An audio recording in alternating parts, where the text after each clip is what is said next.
So picture this. You're scrolling through Instagram and you see someone your age posting from Bali again. Meanwhile, you're sitting here with a decent salary, like genuinely making good money, but somehow your bank account never seems to grow. You've read the articles, you've listened to the podcasts, you know you're supposed to be investing and building wealth, but every time you look at your finances, it's just nothing's really changing. And the advice that actually works, it sounds so incredibly boring that your brain literally won't let you pay attention to it. Yeah, that's what we're talking about today. My name is Rehan, and I spend way too much time thinking about why smart people stay broke while making great money. If you're someone who feels like you're doing everything right financially, but still can't figure out why you're not getting ahead, make sure to hit that subscribe button and give this video a thumbs up if this helps you out. Here's the thing that nobody wants to hear. The finance tip that actually builds wealth is so unglamorous, so profoundly unsexy, that most people will literally choose to stay poor rather than do it. I'm serious. And I'm not talking about cutting out lattes or meal prepping or any of that surface level stuff that personal finance gurus love to yell about. I'm talking about something way more fundamental, something that sounds so simple when I say it that you're going to be annoyed with me. Track every single dollar. And I can already feel half of you clicking away. Rehan, are you seriously telling me to budget? That's your big secret? Look, I get it. Tracking your spending sounds about as exciting as watching paint dry. It's the financial equivalent of being told to eat your vegetables. Everybody knows they should do it. Almost nobody actually does it, and the people who do it can't shut up about it. But here's what most people don't realize. I'm not talking about budgeting the way you think of budgeting. I'm not talking about restricting yourself or making spreadsheets or feeling guilty every time you buy something. I'm talking about something much more powerful. I'm talking about awareness.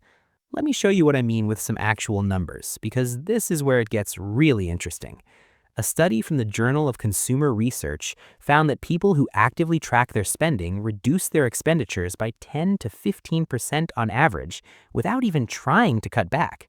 They're not budgeting, they're not restricting, they're just aware. Now, let's do some math with a real person. Let's say you make $75,000 a year. After taxes, that's roughly $56,000, or about $4,677 a month. Pretty decent, right? If you're like most people, you have a vague sense of your spending. Rent is $1,500, car payment is $400, insurance, phone bill, subscription services, stuff. And then there's food, going out, random Amazon purchases, that thing you needed but can't quite remember what it was. Most people in this situation end up saving maybe $200 or $300 a month if they're lucky. Some months, nothing, and they can't figure out where the money goes. But here's the thing. If you actually tracked every dollar for just 1 month, and I mean every dollar, you'd probably find $400 to $700 of spending that you literally can't account for. Money that just evaporates. The $8 here, the $23 there, oh, I forgot I subscribed to that. Now, here's where the math gets absolutely wild. Let's say that by simply being aware of your spending, you redirect just $500 a month that was disappearing into nothing. You don't feel deprived because you weren't consciously enjoying that spending anyway. It was just leaking out. $500 a month invested in a basic index fund, averaging 10% annual returns over 30 years, that's $1.13 million. I'll say that again. $1,130,000 for money you were already spending but not noticing. But it gets even better than that, because here's the psychological shift that nobody talks about. The moment you start tracking your spending, you develop what behavioral economists call payment transparency. See, there's this fascinating study from MIT where they found that people spend up to 100% more when using credit cards versus cash. Not because credit cards are evil or anything like that, but because the pain of payment is delayed and abstracted. When you tap your card or click Buy Now, your brain doesn't register it the same way as physically handing over money. But when you track your spending, you're creating artificial payment transparency. You're making your brain actually see the money leaving. And that changes everything. I'll give you a personal example. I started tracking my spending in 2019, religiously, obsessively tracking it. And in the first month, I discovered I was spending $340 a month on food delivery. $340. I had no idea. If you had asked me before I tracked it, I would have guessed maybe 100, 150 tops.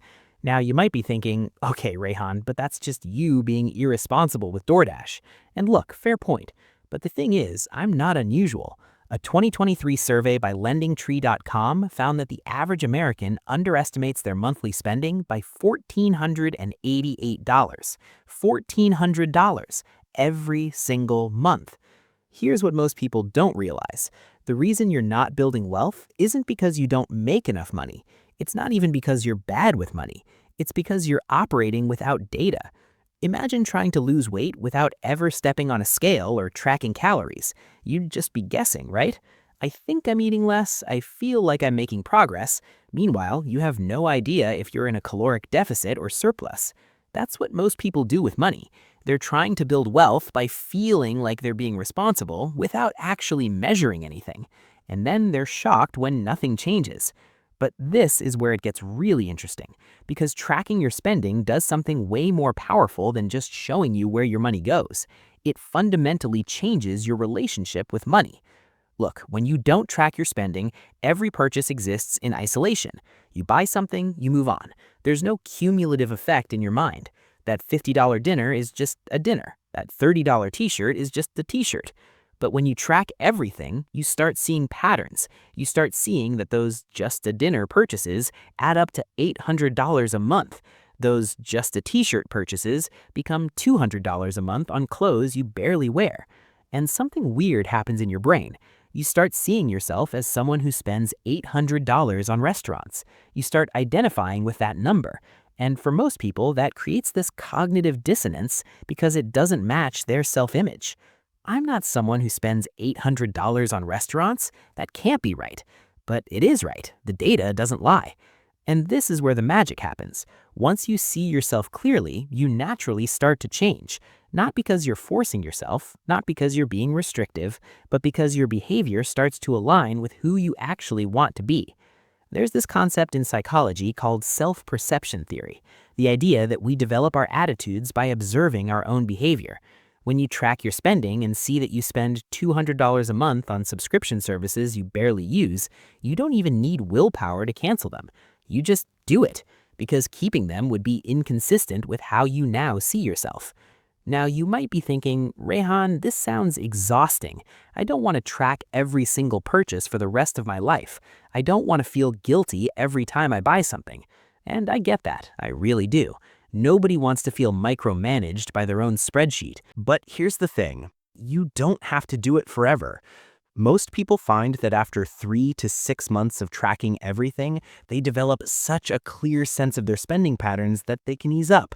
The awareness becomes automatic. Your brain literally rewires itself. It's like learning to drive. At first, you have to consciously think about every single thing. Check mirror, signal, shoulder check, brake, gas. But after a few months, you're doing it all automatically. You don't even think about it. Same thing with spending. After you've tracked it for a while, you develop this internal sense of your financial patterns. You know roughly what you spend on groceries because you've seen it month after month. You know your discretionary spending baseline. And your brain starts flagging unusual purchases automatically. Wait, I've spent a lot on eating out this week. But you have to put in the initial work to build that awareness. And let's be real about something else. Tracking your spending is boring. It's tedious. It's not fun. I'm not going to pretend otherwise. But you know what else is boring? Being 45 years old and realizing you've spent 20 years making good money with nothing to show for it. Being 60 and facing retirement with $47,000 in savings, which, by the way, is the median retirement savings for Americans aged 55 to 64, according to the Federal Reserve's most recent data. Being broke is boring. Being financially stressed is boring. Being unable to retire is boring. So pick your boring. You can have the boring of spending 5 minutes a day logging your purchases, or you can have the boring of working until you're 75 because you never figured out where your money was going. All right, so if I've convinced you, and I really hope I have, here's exactly how to do this. Step 1, choose your tool. I don't care if it's an app like Mint or YNAB, a spreadsheet, or literally a notebook. Just pick something you'll actually use. I personally use a simple spreadsheet because I like seeing everything at once, but that's just me. Step 2, track every single purchase for 1 full month. Every coffee, every parking meter, every subscription charge, everything. Don't judge yourself, don't try to change anything yet, just observe. Step 3, at the end of the month, categorize everything. How much went to fixed expenses, rent, insurance, debt payments, how much to variable necessities, groceries, gas, how much to discretionary spending, restaurants, entertainment, shopping. Step 4, this is crucial. Look at your discretionary spending and ask yourself, if I could magically remember every single one of these purchases, which ones actually brought me genuine joy or value? Circle those. Everything else? That's your waste. Step 5, for month 2, keep tracking everything, but now you're just aware. You know your patterns, you've seen your waste, and watch what happens. You'll naturally spend less on the things that don't matter without even trying. Step 6, after 3 months, calculate how much you've reduced your spending by. Take that amount and immediately set up an automatic transfer to your investment account. Make it disappear before you can spend it. Here's what most people don't realize about wealth building. It's not about making more money. I mean, yes, making more money helps, obviously, but I know people making $200,000 a year who are broke, and I know people making $60,000 who are on track to retire as millionaires. The difference isn't income, it's awareness. Wealthy people, and I'm talking about actually wealthy people, not just people who look wealthy on Instagram, they know their numbers. They might not track every purchase forever, but they went through the process of building financial awareness. They know their cost of living. They know their savings rate. They know where their money goes. Poor people, even high-income poor people, are guessing. They're hoping. They're assuming things will work out. And look, I'm not trying to be harsh here. I was that person. I spent years making decent money and wondering why I was always stressed about finances. And it wasn't until I finally, reluctantly started tracking my spending that I realized, oh, I've just been hemorrhaging money without noticing. Here's the uncomfortable truth that nobody wants to hear. If you're not building wealth right now, it's probably not because you don't make enough money. It's because you don't know where your money goes. And I know that's hard to hear. It's easier to blame the economy or housing prices or student loans or your salary. And yes, those things matter. Structural inequality is real. The cost of living is genuinely insane in many places. But within whatever constraints you're operating under, you still have more control than you think. And that control starts with awareness. A study from the Consumer Financial Protection Bureau found that people who track their spending are 3 times more likely to report feeling in control of their finances regardless of their income level. 3 times more likely. That sense of control, that's priceless. That's what actually makes you feel rich, even before you have the money to back it up. So here's my challenge to you.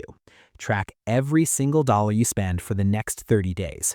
Don't try to change anything. Don't judge yourself. Just observe. And here's what I'm willing to bet. You're going to find money. Not literal money lying around, but money that's disappearing into things you don't care about. Money that could be working for your future instead of evaporating into nothing. And once you see it, once you really see where your money goes, you're not going to be able to unsee it. Your brain won't let you keep wasting it. Not because you're forcing yourself, but because you'll finally understand what every dollar represents. Every dollar you spend on something you don't care about is a dollar that could have been working for you, that could have been invested, that could have been compounding, that could have bought you freedom. You're trading your life energy, your time, your effort, your hours on this earth for money, and then you're trading that money for what? Stuff you can't remember buying, subscriptions you don't use, convenience you don't appreciate? Or are you trading it for freedom, for options, for the ability to retire early, or change careers, or take a year off, or never worry about money again? The choice is yours, but you can't make an informed choice without information. So, track your spending. I know it's boring, I know it feels tedious, I know you'd rather literally do anything else, but do it anyway. because the boring thing that nobody wants to do, that's usually the thing that actually works. That's it for this video. If this helped you out, smash that like button and subscribe for more realistic financial advice. And drop a comment below. Tell me what percentage of your spending you think is going to things you don't actually care about. I'm genuinely curious. I'll see you in the next one.